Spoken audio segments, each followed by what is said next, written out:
Bienvenido a los Oncocápsulas de la Salud. El día de hoy les platicaremos acerca de cáncer de testículo. El tumor maligno de testículo es una de las neoplasias sólidas más comunes y curables en el hombre entre los 15 y los 35 años. El 95% de los tumores malignos de testículo se originan en el epitelio germinal primordial. Los tumores malignos de origen germinal se clasifican en seminoma y no seminoma. Los seminomas son extremadamente sensibles a la radioterapia, no así los no seminomas, que responden favorablemente a la quimioterapia basada en platino. El cáncer de testículo sirve como un modelo para el tratamiento multidisciplinario del cáncer. La causa concreta del cáncer de testículo resulta desconocida, al igual que la de otros muchos tumores, pero sí se han identificado algunos factores de riesgo con una clara asociación con tumores germinales. El principal factor de riesgo es la criptorquidia, la cual es la falta de descenso del testículo hasta el escroto durante los primeros años de vida. Durante el desarrollo del embrión, los testículos descienden desde la zona cefálica, lo que después corresponderá a la cabeza, hasta su lugar definitivo en el escroto a través de la línea media en el abdomen. En algunos casos, este descenso no se produce o se retrasa hasta después del nacimiento. Los varones con criptorquidia tienen un mayor riesgo de presentar cáncer tanto en el testículo no descendido como en el otro, y de hecho, las guías clínicas recomiendan extirpar de forma preventiva aquellos testículos finalmente alojados en el abdomen que no terminan de descender. Entre el 1 y el 3% de los pacientes con tumores germinales tienen historia familiar de cáncer de testículo, lo cual sugiere un componente hereditario. De la misma forma, los hermanos o los hijos de estos enfermos tienen hasta 10 veces más el riesgo de desarrollar la enfermedad. Sin embargo, todavía no están bien establecidos los factores genéticos corresponsables.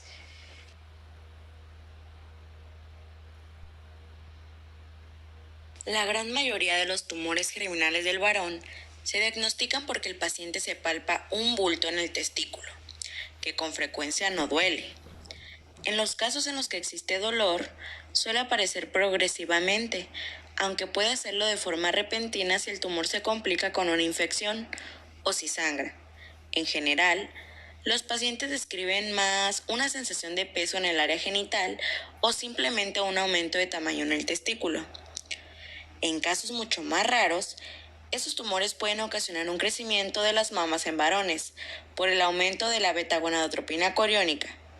Esta es una hormona que se produce durante el embarazo y que solo aumenta en varones con ciertos tipos de tumores testiculares. En algunos otros pacientes puede existir dolor de espalda o abdomen, causado porque los estímulos dolorosos del testículo se dirigen hacia ese lugar, o bien porque exista metástasis en ganglios linfáticos en partes más posteriores al abdomen. Por último, en los casos en los que existen metástasis en otros órganos, estas pueden producir síntomas muy variados, ya sea que afecte pulmón, cerebro o hueso, presentándose falta de aire, inestabilidad, dolor. En sí, todo va a depender de su localización. Cuando se aborda un probable caso de cáncer de testículo, además de preguntar por los síntomas y explorar al paciente, se completa el estudio con las siguientes pruebas complementarias, incluyendo LDH, alfa-fetoproteína, beta coriónica humana. Estas sustancias se denominan marcadores tumorales. Son proteínas producidas por las células del tumor y van a resultar muy útiles para el diagnóstico y para el seguimiento de la enfermedad. Una ecografía de testículo es una prueba crucial, ya que nos permite distinguir un tumor de otras entidades benignas que también podrían ocasionar un nódulo palpable en el testículo. Si definitivamente se confirmara la existencia de una tumoración mediante ecografía, se pueden observar las características de la misma, como su localización, su tamaño, su vascularización, así como explorar el testículo contralateral y una tomografía axial computarizada de tórax, abdomen y pelvis van a permitir estudiar el resto de los órganos del cuerpo, las principales vías de drenaje linfático testicular, de manera que es imprescindible para una correcta estadificación de nuestro caso. En general, todos los tumores se clasifican en varios estadios, en función de parámetros como su tamaño, órganos afectados, diseminación a distancia, que tendrán una evolución diferente y requerirán tratamientos distintos. En el caso del cáncer de testículo, la clasificación más empleada en el sistema TNM, que valora la extensión del propio tumor, la afectación de ganglios linfáticos, la presencia de metástasis a distancia y el grado de elevación de los marcadores tumorales en la sangre. De forma simplificada, la clasificación presenta los siguientes estadios. Tumor primario. Cuando se presenta TX, no puede evaluarse el tumor primario, normalmente porque no se ha realizado la extirpación quirúrgica del testículo. T0. No se encuentra el tumor primario. Puede ocurrir si el tumor desaparece de forma espontánea o también si el tumor se origina en un lugar distinto del testículo. TIS. Neoplasia celular intratubular. Es un tumor no invasivo. T1. Tumor limitado al testículo que no invade los vasos sanguíneos o linfáticos. El tumor puede invadir la túnica albuginea, pero no la túnica vaginal.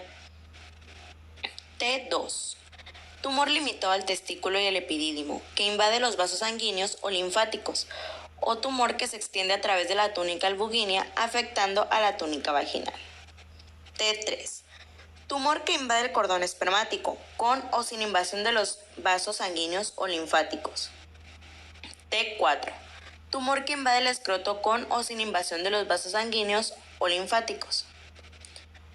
En la tabla 2 de los ganglios linfáticos, NX no se pueden evaluar los ganglios. N0 no hay metástasis en ganglios linfáticos. N1 metástasis en un solo ganglio linfático menor de 2 centímetros o en varios ganglios linfáticos, ninguno mayor a 2 centímetros. N2 metástasis en un solo ganglio linfático con diámetro de 2 y 5 centímetros o ganglios linfáticos múltiples con diámetro mayor de 2 a 5 centímetros. N3 metástasis en ganglios linfáticos con diámetro mayor de 5 centímetros. En la tabla 3 podemos encontrar la metástasis a distancia. MX no puede evaluarse la presencia de metástasis a distancia. M0 no hay metástasis a distancia. M1 existen metástasis a distancia. M1A metástasis pulmonar o en ganglios lejanos al testículo. M1B metástasis a distancia en zonas distintas a los pulmones y ganglios lejanos al testículo.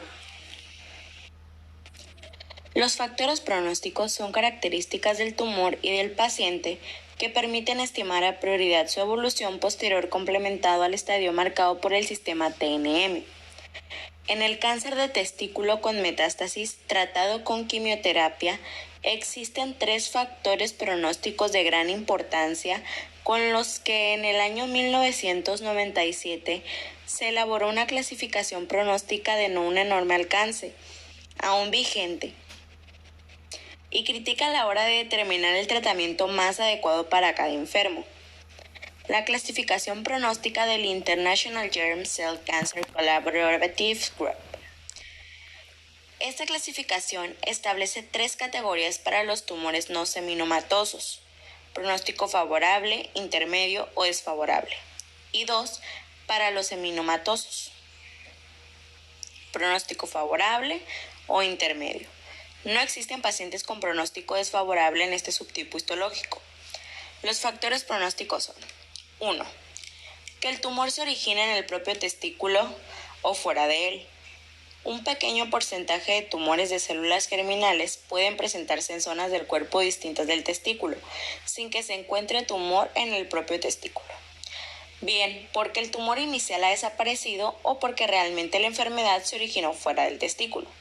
Esto último puede suceder porque durante el desarrollo del embrión, el testículo migra hasta su posición final en el escroto, En este trayecto pueden quedar restos de células del testículo que muy raramente, ya en la edad adulta, pueden dar lugar a tumores. 2. Ausencia de metástasis a distancia. Es un signo de buen pronóstico, con excepción de las metástasis de pulmón que por sí solas no indican mal pronóstico. 3. El grado de elevación de los marcadores tumorales. En general, cuanto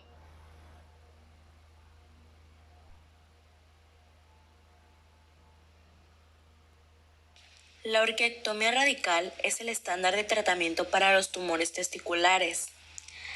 En el seminoma, la etapa clínica 1 tiene 3 opciones de manejo: vigilancia, radioterapia y quimioterapia. La etapa clínica 2A debe manejarse con radioterapia. La etapa clínica 2B debe manejarse con radioterapia y quimioterapia. La etapa clínica 2C y 3 se consideran enfermedad avanzada y debe manejarse con quimioterapia. En el caso del no seminoma, la etapa clínica 1 de bajo riesgo tiene la opción de manejarse con vigilancia, quimioterapia, linfadenectomía retroperitoneal neuropreservadora. La etapa clínica 1 de alto riesgo tiene la opción de manejo con quimioterapia, linfadenectomía retroperitoneal neuropreservadora y vigilancia si la quimioterapia está contraindicada y no se desea cirugía. La etapa clínica 1S deberá recibir quimioterapia. La etapa clínica 2A y 2B con marcadores tumorales negativos puede manejarse con vigilancia o linfadenectomía retroperitoneal neuropreservadora. La etapa clínica 2A y 2B con marcadores tumorales elevados deberá manejarse con quimioterapia. La etapa clínica 2C y 3 deberá manejarse con quimioterapia. La orquiectomía radical es el estándar de tratamiento para los tumores testiculares. En el seminoma, la etapa clínica 1 tiene 3 opciones de manejo: vigilancia, radioterapia y quimioterapia.